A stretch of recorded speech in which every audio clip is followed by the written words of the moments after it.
Hello students, आज हम पढ़ेंगे एमएड का आपका फर्स्ट चैप्टर मेरिसी, मतलब दया, करुणा का भाव। चलते हैं चैप्टर की ओर, लेकिन उससे पहले जान लेते हैं ये कहानी किसके बारे में। असल में ये चैप्टर प्रिंस सिद्धार्था के जीवन पर आधारित है, जिन्हें हम गौतम बुद्ध के नाम से जानते हैं। चलिए चलते हैं चैप्टर की ओर।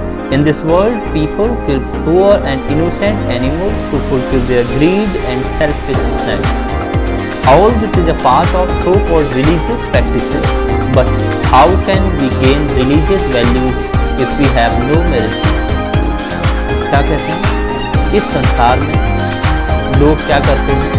अपने लालच और अपने स्वार्थ के लिए गरीब और असहाय जानवरों को क्या कर देते हैं? हत्या कर देते हैं, सिर्फ और सिर्फ अपने लालच के लिए। और ये सारी चीज़ों को क्या नाम दिया जाता है? धार्मिक मान्यताओं का नाम दिया जाता है। लेकिन किसी भी प्राणी को दुख पहुंचाकर, किसी भी प्राणी की हत्या कर कर हम कैसे धार्मिक मूल्यों को प्राप्त कर सकते हैं? यदि हमारे अंदर दया का भाव नहीं है, हमारे अंदर करुणा का भाव नहीं है, तो हम कैसे धार्मिक मान्यताओं को प्राप्त कर सकते हैं? All religions preach mercy. Every religion have one theme: live and let live. सारे धर्म क्या करते हैं? दया का उपदेश देते हैं, और सभी धर्मों की एक बेसिक थीम होती है, वो होती है जियो और जीने दो, अर्थात आप स्वयं भी जियो और दूसरे को भी जीने दो। Prince Siddhartha left home and became a hermit. Gautam Buddha. He wished to find a way to remove suffering from the world. For some time he lived at Ratnagiri on a mountain on the outskirts of Rajgraha, the capital of Magadha. That time Bimbisara was the ruler of Magadha. One day Siddhartha saw a man driving a herd of sheep into the city. Prince Siddhartha जो थे, उन्होंने अपना घर त्याग दिया, जो राजपाट था वो सब त्याग दिया और एक सन्यासी बन गए, गौतम बुद्ध कहलाए बाद।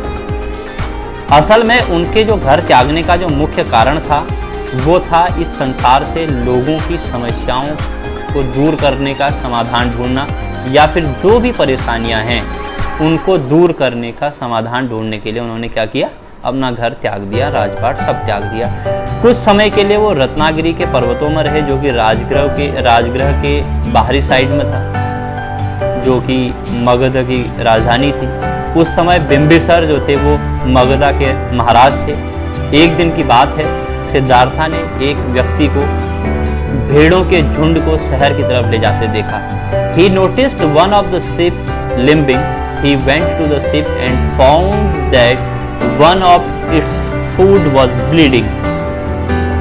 तो उन्होंने क्या नोटिस किया कि एक जो भेड़ थी उसमें से वो लंगड़ा कर चल रही थी।